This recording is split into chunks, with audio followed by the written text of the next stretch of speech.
Olá, hoje nós vamos dar continuidade à nossa discussão de Física 2, iniciando um novo capítulo em nosso estudo, que é aquele das ondas mecânicas. Para falar das ondas mecânicas, é de bom tom nós recuperarmos um pouco dos conceitos que nós estudamos em oscilações, relembrando, por exemplo, aquela situação típica do oscilador harmônico simples, ilustrado novamente aqui na figura da esquerda, em que uma massa, M, deslocada da sua posição de equilíbrio, começa a oscilar em torno dessa posição. Então, ao estudarmos um problema como esse, nós estamos preocupados basicamente em determinar a posição desse objeto, que é a massa, em função do tempo. Esse objeto é localizado no espaço, portanto, acontece em um único ponto do espaço o seu movimento. Já numa situação em que nós tomamos como ponto de partida o caso do oscilador harmônico simples, mas acoplamos, criamos um sistema alternativo em que vários osciladores são acoplados, aconteceria o seguinte ao tirar uma das massas da sua posição de equilíbrio. Aquela massa começaria a oscilar e rapidamente nós observaríamos que essa oscilação seria automaticamente espalhada pelo resto do sistema. Então, uma perturbação feita num ponto se propagaria pelo resto do sistema, fazendo com que as massas acopladas também começassem a oscilar, embora elas não permutassem de lugar entre si. Algo similar acontece quando nós tomamos uma corda e presa num dos extremos, por exemplo, e pegamos o extremo livre e balançamos esse extremo livre, tirando ele da sua posição de equilíbrio. Nós observamos que um pulso é formado nessa corda e esse pulso passa a atravessar a corda ao longo do comprimento inteiro. Ou seja, a perturbação criada num único ponto localizado no espaço é espalhada pelo resto do sistema, propagada ao longo desse sistema. Como no caso dos osciladores, nós temos, portanto, uma perturbação feita num ponto que se propaga pelo sistema todo. Isso caracteriza o que nós chamamos de movimento ondulatório. Além dessa propriedade básica sobre a perturbação que se propaga, uma outra característica do movimento ondulatório é que, embora esse movimento transporte energia, que é exatamente o ingrediente responsável por fazer cada parte do sistema ganhar algum tipo de movimento, como acontece nos osciladores, que passam a oscilar em torno de suas posições de equilíbrio, ou como nos pontos da corda, que passam a subir e descer à medida que o pulso atravessa, esse movimento ele não transporta matéria. Se nós pudéssemos pôr, por exemplo, uma massa pendurada aqui na corda, ou pudéssemos observar na superfície de um lago, depois de uma pedra tirada sobre essa superfície, fazendo com que a superfície do lago subisse e descesse, nós pudéssemos colocar uma massa nessa superfície de lago, nós observaríamos que, embora essa massa subisse e descesse junto com as frentes de onda que vão se propagando devido à perturbação criada, a massa não transladaria, não mudaria sua posição, evoluindo ao longo daquela superfície. Da mesma forma que uma massa presa na corda não se desloca para a direita nem para a esquerda, apenas sobe e desce à medida que o pulso passa por ela. Então, o movimento ondulatório, embora transporte energia em momento linear, produzindo movimento nas partes do sistema, ele não pode transportar matéria. Bom, nós classificamos o movimento ondulatório com relação aos meios em que a propagação se dá. Com relação a esse meio, nós podemos dividir as ondas em duas características. As chamadas ondas mecânicas, que são aquelas que precisam de um meio para se propagar, tal como acontece, por exemplo, com o som, que precisa de um fluido para se propagar, como o ar, mais comum para a gente. As ondas numa corda, as ondas na água, na superfície de um lago, as ondas oceânicas, que nós percebemos facilmente. Tá? E existem também as ondas eletromagnéticas, que são aquelas que não precisam de nenhum meio para se propagar, elas podem se propagar mesmo no vácuo. É o que acontece com a luz visível, com os raios-x e com a radiação em geral. Bom, além dessa classificação, uma outra se dá com relação à direção da propagação dessas ondas. Então, existem as chamadas ondas longitudinais, que são aquelas que se propagam na mesma direção da perturbação que as criou. Então, vamos tomar, por exemplo, essa situação ilustrada aqui na figura, em que eu tenho essa mola, ou esse brinquedo aqui na forma de uma mola, e eu comprimo essa mola. Então, eu vou ver que a região comprimida, quando eu largar aquela ponta que eu comprimi, ela vai viajar pela mola inteira, comprimindo outros pedaços da mola e fazendo outras partes rarefeitas. Então essa compressão é a onda que foi criada e essa onda se propaga na mesma direção da perturbação que a criou. Tá? Isso também é um exemplo do som, que tem uma característica similar a essa daqui, trocando a matéria física, nesse caso da mola, por uma outra matéria física que é o ar ou o fluido. Cria regiões de compressão desse fluido e de rarefação desse fluido à medida que o som se propaga. Também existem as chamadas ondas transversais, que são aquelas cuja propagação se dá na direção perpendicular à da perturbação que cria essas ondas. O clássico para esse caso é a onda da corda. A onda da corda é criada por uma perturbação que consiste em balançar nos extremos da corda, na direção, por exemplo, do eixo Y, na direção vertical, enquanto que se observa que na direção horizontal se formará os pulsos que vão atravessar a corda. Então, os pulsos viajam na direção perpendicular à da perturbação que os criou. Okay? Bom, existem esses fenômenos da natureza, no entanto, que congregam esses dois tipos de onda. É o que acontece, por exemplo, com as ondas sísmicas, as ondas ligadas aos terremotos, que tem uma componente chamada de onda P, que é a onda longitudinal, portanto, se propagando na mesma direção da perturbação que a criou, e as ondas S, que são ondas transversais. As ondas S são aquelas relacionadas justamente ao chacoalhar da superfície, ao subir e descer da superfície, como acontece no pulso que atravessa a corda. Com relação ainda a ondas, é importante diferenciar as ondas de partículas, e essa diferenciação é muito clara quando nós olhamos para a questão da localização desses objetos. Enquanto uma partícula é um objeto completamente localizado no espaço, né? Se nós imaginarmos a descrição de movimento de uma partícula, eu preciso de uma única variável que vai me dar o valor da posição que a partícula ocupa num certo instante de tempo. E essa partícula ocupa uma única posição no espaço, portanto, plenamente localizada num único ponto. Já uma onda, ela não é localizada no espaço, ela pode se espalhar por uma região inteira. Então, para ilustrar isso, a gente vê essa figura aqui de um pulso que se cria através de uma certa perturbação, e esse pulso passa a viajar através de uma região inteira no meio onde ele pode se propagar. Note que para descrever a forma desse pulso e, portanto, descrever a onda que vai estar associada a ele, eu preciso não apenas de um valor de x, mas de vários valores de x, cada um deles associado a uma altura, que vai me dar a forma com que esse pulso tem à medida que o tempo passa. E note que à medida que o pulso atravessa essa região, um determinado valor de x vai ter sua altura mudando com o tempo. Então, para descrever plenamente esse pulso, eu preciso saber como essa altura depende da posição e depende do tempo. Portanto, a função que caracteriza esse perfil é a chamada função de onda, que é uma função da posição e do tempo, como mostramos aqui. Bem, agora vamos caracterizar uma dessas funções de onda para um tipo de onda específico, que é a chamada onda unidimensional progressiva. O que seria uma onda unidimensional progressiva? Bom, ela é unidimensional porque ela se propaga apenas ao longo de uma direção, tá? E não, por exemplo, do espaço inteiro ou ao longo de uma superfície, mas apenas ao longo de uma linha. E ela é progressiva porque os seus pulsos vão viajar através dessa direção com uma velocidade constante, sempre apontando no sentido dessa direção e nunca invertendo seu sentido. Então, ou esse pulso se propaga para a direita ou se propaga para a esquerda nessa direção x ilustrada aqui na figura. Bom, vamos estudar essa situação para determinar a forma a forma da função de onda que descreve a onda progressiva, assumindo a seguinte situação. Então, nós vamos observar como esse pulso se propaga por essa direção x, usando dois referenciais. Um primeiro referencial, vou chamar de referencial S, está localizado através de uma certa origem O, mostrada aqui, ok? Esse referencial S tem coordenadas associadas que são x e y. Então, para descrever o perfil da onda nesse referencial S, eu o faço com uma função de onda y que depende do x e de t.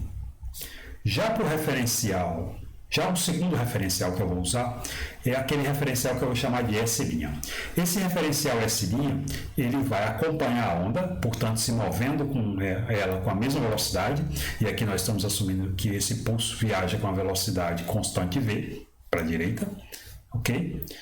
E as coordenadas usadas para descrever a forma da função de onda nesse referencial são x' e y'. Então, a função de onda desse referencial é uma função de x' e t. No instante de tempo t igual a zero, eu admito que esses dois referenciais coincidem. Então, S é igual a S' em t igual a zero. Ok? Então, portanto, y' de x' em t igual a zero é igual ao y de x em t igual a zero. Bom, passado um instante de tempo t maior que zero, o que eu observo agora é que para o referencial S, aquele que está em repouso em relação à origem O, o pulso se deslocou dessa distância Vt, tá? Com essa posição que está distante da origem Vt, marcando o centro do pulso. Notem que no instante de tempo inicial, os dois referenciais coincidindo localizavam essa posição na origem. Tá? E aí, passado esse instante de tempo t, o referencial S', que viaja junto com a onda, continua localizando aquela posição do centro do pulso na origem, mas o referencial S, que está parado em relação à origem O, localiza essa posição agora pela distância v vezes t. Então, essas duas coordenadas, x' e y', e x e y, para os dois referenciais, se relacionam através dessas equações aqui. Notem que o valor do y, da altura, por exemplo, máxima do pulso, é o mesmo para os dois referenciais, mas a posição das coordenadas x muda no referencial com relação ao outro, como a gente exemplificou aqui com o caso da origem. Bom, como foi dito, no instante de tempo inicial, os dois referenciais coincidiam, mas além disso, como o referencial S' está acompanhando a onda, a forma do pulso que descreve essa onda é a mesma o tempo todo para esse referencial, porque ele segue justamente junto com a onda. Então, y' num x de x' num tempo t qualquer é o mesmo valor que y' tem quando t é igual a zero. Tá? Esse formato continua sendo igual para o referencial S', uma vez que o referencial S' acompanhou o pulso. E esse formato é igual a uma função genérica que vai descrever essa forma aqui, que é um f de x'. Tá?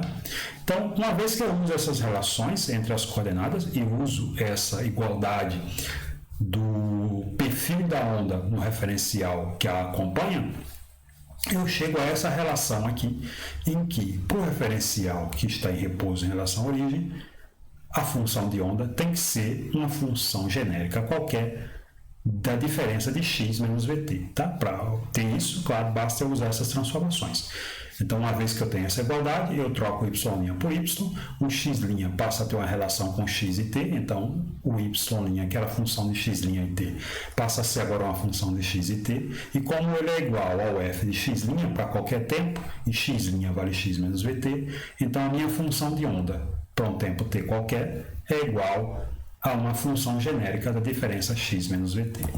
Então, essa é a forma geral para qualquer onda unidimensional progressiva. Tá? Onde esse menos aqui indica que a velocidade está positivamente orientada em relação ao eixo x. Se por um acaso o pulso viajasse no sentido oposto, aqui eu teria um sinal positivo.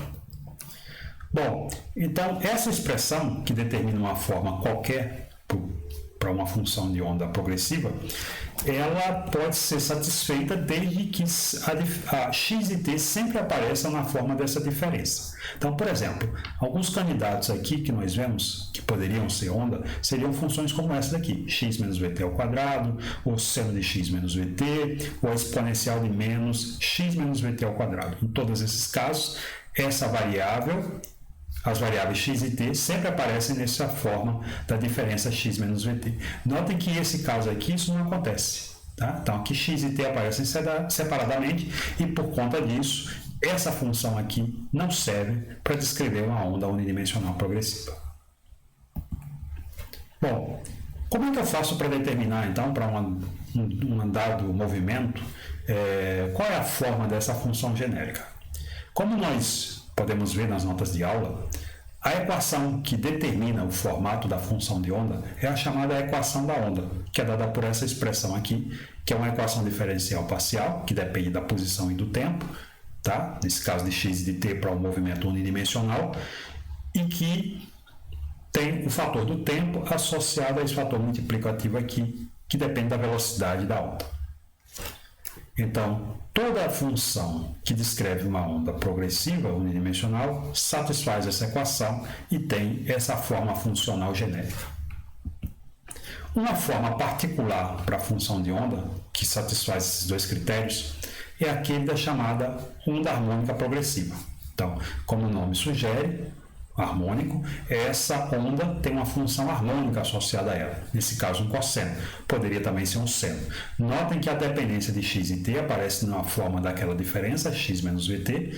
Aqui eu tenho uma fase e tem esse número k aqui, que nós chamamos de número de onda, tá? E cuja relação com fatores conhecidos nós vamos obter daqui a pouco. Vamos avaliar qual é a forma dessa função de onda, já que ela é uma função de duas variáveis, observando a dependência dela separadamente com uma variável e depois com outra. Para fazer isso, nós fixamos uma variável e avaliamos como esse perfil vai mudar com relação à segunda variável. Então, para começo de conversa, nós podemos fixar o tempo fazendo t igual a zero. Então, aqui eu teria uma função y de x com t igual a zero, e já que t é igual a zero, essa relação se resume a essa expressão aqui.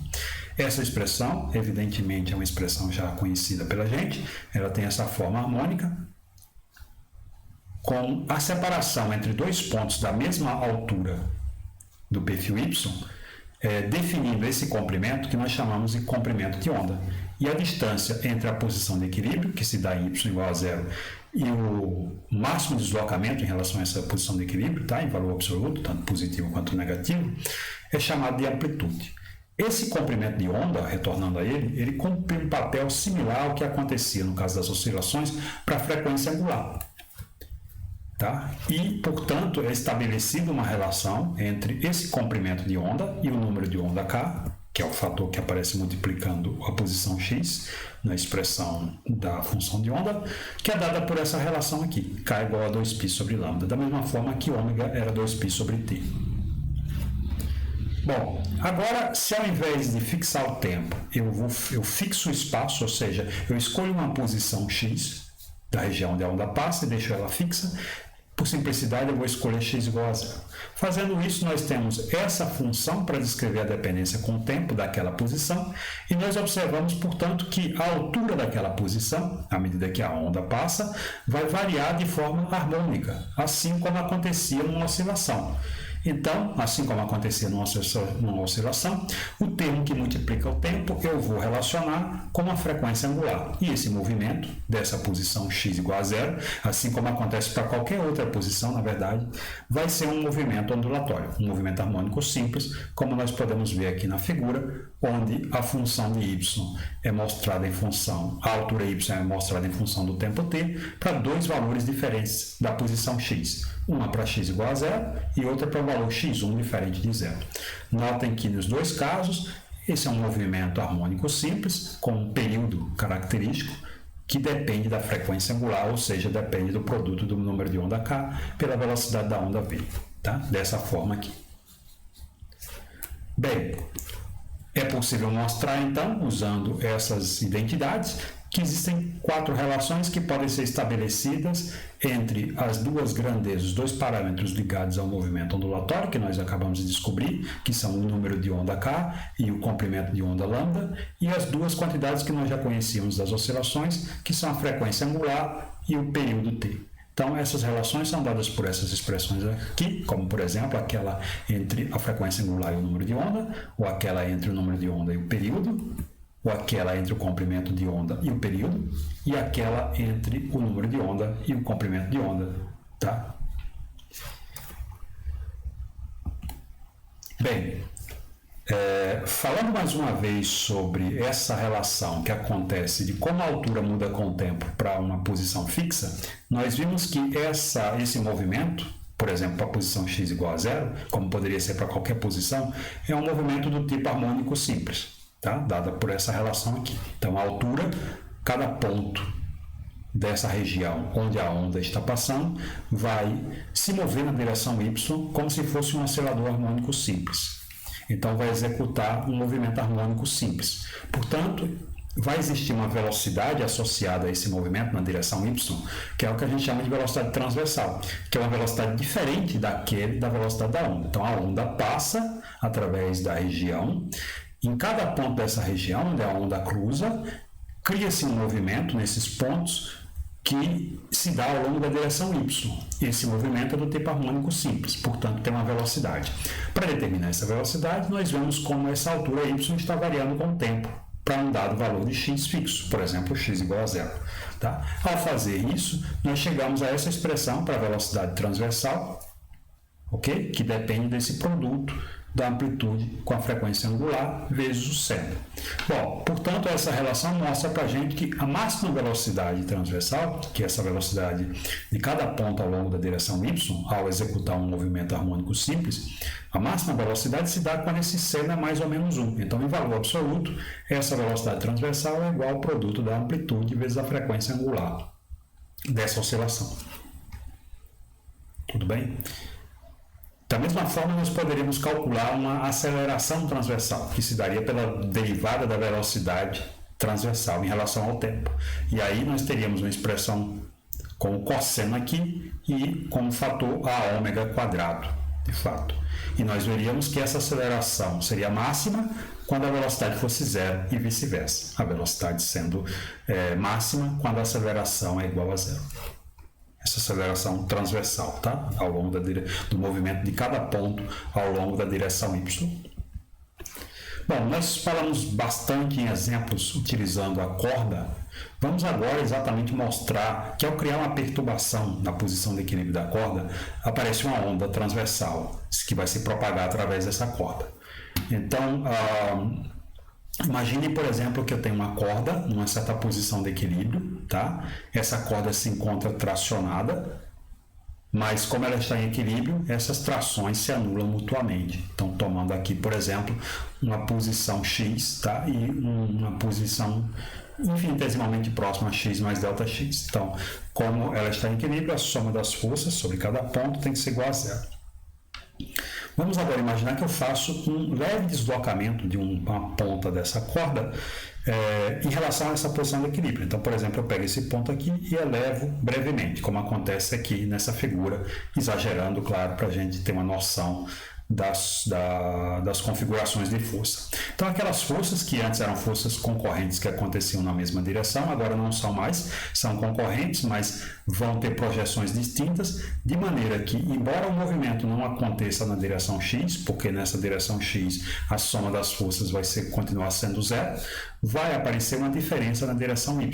Tá? Então, projetando as forças nessa direção, eu tenho uma força resultante que é dada por essa diferença aqui, com esse ângulo θ, dependendo da posição, e sendo em cada ponto da corda o ângulo que a corda faz com a direção da posição de equilíbrio. Okay? Então, eu tenho essa diferença. E por conta desse deslocamento em relação à posição de equilíbrio, essa diferença não é mais zero e vai aparecer, portanto, uma força resultante. Bom, como nós vamos mostrar no vídeo que fica em anexo, é possível derivar para essa direção y, portanto, uma equação para como o y vai variar com a posição e com o tempo, e dado que a corda tem uma densidade linear de massa, ou seja, uma quantidade de massa distribuída num certo comprimento, que pode ser definida infinitesimalmente quando eu tomo um intervalo de comprimento dx suficientemente pequeno, tendendo a zero, tá? E nesse intervalo tem uma quantidade de massa dm, definindo então a densidade linear de massa como esse valor μ, tá? Sendo a razão entre dm e dx, eu posso mostrar que, graças a essa relação entre as forças e usando essa definição da densidade linear, é possível obter que a altura y de um ponto da corda vai variar com a posição e com o tempo, de acordo com essa equação, que nada mais é do que a equação da onda.